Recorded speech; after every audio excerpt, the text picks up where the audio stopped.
నాకు పెళ్ళై 5 సంవత్సరాలయింది. నేను పెళ్ళవ్వకముందు ఒక అమ్మాయిని ప్రేమించాను. ఆ అమ్మాయికి మా అన్నతో పెళ్ళయింది. నాకు తెలియకుండానే. నేను ఇంకా అమ్మాయిని మర్చిపోయి ఇప్పుడు ఇంకొక అమ్మాయిని పెళ్లి చేసుకున్నాడట. ఇప్పుడు అన్న భార్య కాబట్టి ఒకే ఇంట్లో ఉంటున్నారు కాబట్టి అన్న భార్య వీళ్ళిద్దరి మధ్య గొడవలు పెడుతుందట. సో, ఈ విషయం తెలుసుకొని నా భార్య నాకు విడాకులు ఇస్తుందనంటుంది. నా అన్న భార్య అయినటువంటి ఆవిడ నన్నే కావాలని అంటుంది. లేకపోతే నీ ఆస్తి రాసివ్వు అంటుంది. నా భార్య విడాకులు ఇస్తూ ఆవిడే ఆస్తి అడుగుతుంది. వీళ్ళిద్దరి మధ్యలో నేను నలిగిపోతున్నాను అంటూ ప్రశ్న అడిగాడు. లేకపోతే మనిద్దరి విషయం మీ అన్నకి చెప్తానంటుందట అన్న భార్య. ఇంకా పెళ్లి చేసుకోమని అడుగుతుందట. ఇంకా లేకపోతే ఆస్తి ఇవ్వమని అడుగుతుందట. లేకపోతే మన ఇద్దరి మధ్య ఉన్నది మీ అన్నకి చెప్పేస్తానంటుందట. ఇవన్నీ తెలిసిన భార్య నువ్వు నాకు వద్దు పో, అన్న భార్యతో రిలేషన్లో ఉన్నవాడివి, గతంలో అది ఇది అంటూ ఈవిడ గొడవలు పడుతుందట. ఇప్పుడు నన్ను ఏం చేయమంటారు? నా భార్య నాతో ఉండను పో అంటుంది.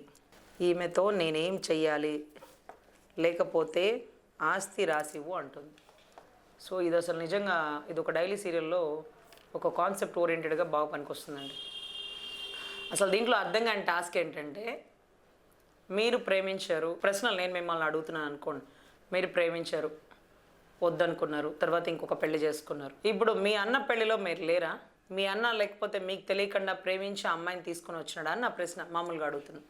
ఎందుకంటే అన్న పెళ్లిలో కనుక పెళ్లి చూపులు, పెళ్లి ప్రాన్ సీజన్ అంతా జరిగితే వద్దన్న ఈ అమ్మాయిని గతంలో మేమిద్దరం ఇష్టపడినాం, ప్రేమించుకున్నాం, వద్దొద్దు ఆ అమ్మాయి మీకు కరెక్ట్ కాదు, నేను ఇందుకే వదులుకున్నాను, మీరు కూడా చేసుకోకుండా అని మీరు ఆపుండొచ్చు. ఒకవేళ మీ అన్న మీకు తెలియకుండా ఒక పెద్ద ట్విస్ట్ లాగా నన్ను కానీ ఇవిడ ప్రేమించిందని ఇంట్లో చెప్పకుండా ఒక అమ్మాయిని సడన్గా తీసుకొచ్చాడా, అప్పుడు మీకు తెలియకపోవచ్చు. సో అలా జరుగుంటుందేమో నేను అనుకుంటున్నాను. ఎందుకంటే మీ ప్రశ్న క్లారిటీగా రాయలేదు.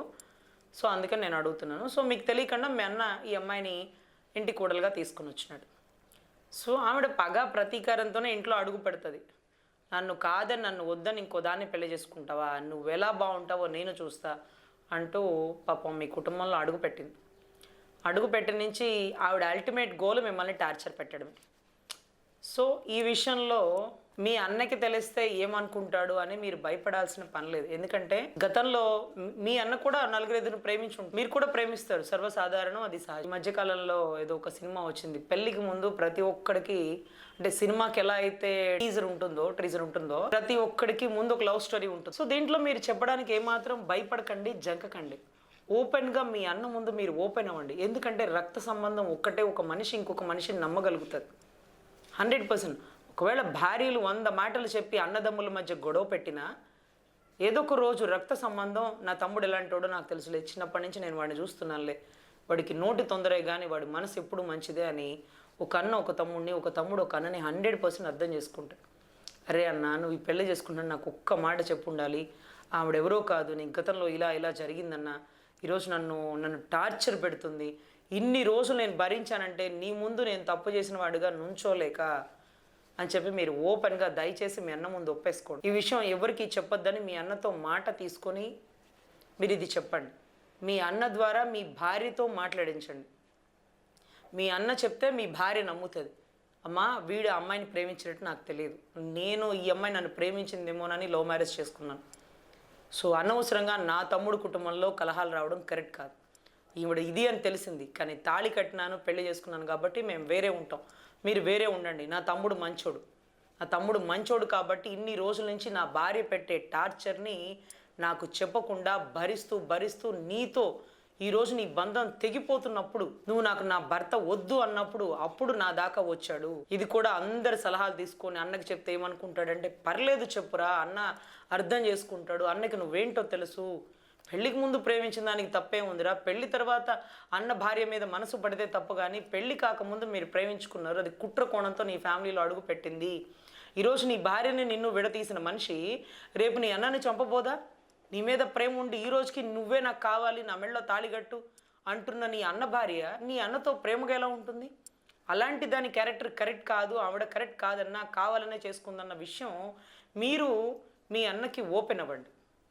అది మీ ఫ్రెండ్స్ సమక్షంలో, వేరే వాళ్ళ సమక్షంలో కాదు. మీరిద్దరూ ఒంటరిగా ఉన్నప్పుడు మీ అన్న కాళ్ళు పట్టుకొని, మీ అన్న దగ్గర ప్రమాణం తీసుకొని, నేను ఇప్పుడు నీకు చెప్తుంది మొత్తం నిజమేనన్నా, ఒక్క మాట కూడా అబద్ధం లేదు, అబద్ధం అయితే నా మీద ఉట్టు, అమ్మ నాన్న మీద ఉట్టు అంటూ కాళ్ళు పట్టుకొని కాళ్ళ దగ్గర కూర్చొని ఇది జరిగింది, ఇప్పుడు కూడా చెప్పకపోతే నా భార్య నాకు మధ్య బంధం కట్ అయిపోతుంది. ఇంకా కూడా అన్న భార్య వదిన తల్లితో సమానమైన ఆవిడ ఇంకా కూడా నా మీద మనసు పడుతుంది. ఈ విషయం నేను నీతో చెప్పలేకపోతున్నాను. దయచేసి మీరు అర్థం చేసుకుని ఏ నిర్ణయం తీసుకున్నా నేను దానికి కట్టుబడి ఉంటాను. మీ నిర్ణయమే నా శాసనం అని చెప్పి మీరు మీ అన్నని అడగండి. ఆయన ఏం చెప్తే ఆ మాటే శాసనంగా భావించండి. ఖచ్చితంగా అతనికి అర్థమవుతుంది, అర్థం చేసుకోగలడు. మీరు అతన్ని మోసం చేసినట్టు కాదు. ఎందుకంటే అతను ప్రేమించి పెళ్లి చేసుకున్నప్పుడు ఆవిడెవరో మీకు తెలియదు కాబట్టి మీరు చెప్పలేకపోవచ్చు. ఒకవేళ చేసుకునేటప్పుడు మీరు ప్రేమించిన అమ్మాయినే చేసుకుంటే తను గతం అంతా మర్చిపోయిందిలే, ఇప్పుడు నిజంగా మా అన్నని ఇష్టపడుతుందేమోలే అని మీరు అనుకోవచ్చు. కానీ ఇలా చేస్తుందని నేను అనుకోలేదన్నా. తను ఇలా మారిపోయి ఇంత క్రూరంగా ఉంటుందని అనుకోలేదు. నా మీద ప్రేమ లేదనుకున్నాను. ఇంకా కూడా ప్రేమ పెట్టుకొని మనసులో అదే పెట్టుకొని నేను ఏ రకంగా ట్రీట్ చేస్తుందో నాకు తెలీదు. నాకు మాత్రం టార్చర్ చూపిస్తుంది అన్న విషయాన్ని మీరు పబ్లిక్గా మీ అన్నతో మాట్లాడండి. అదే కాకుండా కింద కామెంట్ బాక్స్లో మన వ్యూవర్స్ కూడా సలహాలు ఇస్తారు. మీరు ఎక్కడా తప్పు చేసినట్టు కాదు, అంటే ఇది అంతా అనుకోకుండా ఎదురైనటువంటి సమస్యలు. సో దీంట్లో మీరు మీ భార్యని కోల్పోవడం అనేది కరెక్ట్ కాదు. మీ భార్య కూడా ఓర్పుగా ఓపికగా అర్థం చేసుకోవాలి. అసలు ఆవిడే ఇష్టం ఉంటే నిన్నెందుకు చేసుకుంటాడు? ఆవిడనే చేసుకునేవాడుగా. ఆవిడ కరెక్ట్ కాదనో, ఆవిడ వద్దనుకోనో, వదులుకోనో, అంతా ముందు ప్రేమించి ఉండొచ్చు, తర్వాత కరెక్ట్ కాదనుకోవచ్చు, వదిలేసి నిన్ను ఇష్టంగా పెళ్లి చేసుకుని ఉండొచ్చు. ఇంకా కూడా మీకు ఆవిడ మీదే ప్రేమ వదిలే, ఆవిడ మీద ప్రేమ ఉంటే నిన్నెందుకు చేసుకుంటాడమ్మా, ఆవిడనే చేసుకుంటాడు. సో మీ భార్యకు కూడా మంచి సలహాలు ఇచ్చే వాళ్ళ దగ్గర కూర్చోబెట్టి చెప్పండి. నీ భర్త మంచివాడమ్మా, ఇష్టపడే నిన్ను పెళ్లి చేసుకున్నాడు, ఆవిడ కరెక్ట్ కాదని వద్దనుకున్నాడు, లాగా ఇంకా మీ ఫ్యామిలీలోకి వచ్చి మిమ్మల్ని డిస్టర్బ్ చేస్తుంది, ఆవిడ కరెక్ట్ కాదు, నీ భర్తనే కాదు పాప మీ బావగారిని కూడా టార్చర్ పెడుతుందేమో అంటూ 4 మంచి మాటలు చెప్తే మీ భార్య మీతో పాటు వేరే కాపడానికి వచ్చి మీరు మీ ఫ్యామిలీ సపరేట్గా లీడ్ చేయొచ్చు. ఇంకొక స్టేట్ మారండి, ఆ ఏరియా పరిసర ప్రాంతాల్లో ఉండకండి, ఒకళ్ళ ముఖాలు ఒకళ్ళు కనపడే పరిస్థితికి తీసుకురాకండి. కొన్ని రోజులు దూరం పెట్టండి. పిల్లలు ఫ్యామిలీస్ అన్నీ పెద్ద పెద్దవి అయిపోతే ఆటోమేటిక్గా ఆ ప్రేమలు పంతాలు పగులు కూడా తగ్గిపోతాయి. సో ఇదైతే నాకు అనిపించిన సలహా సార్.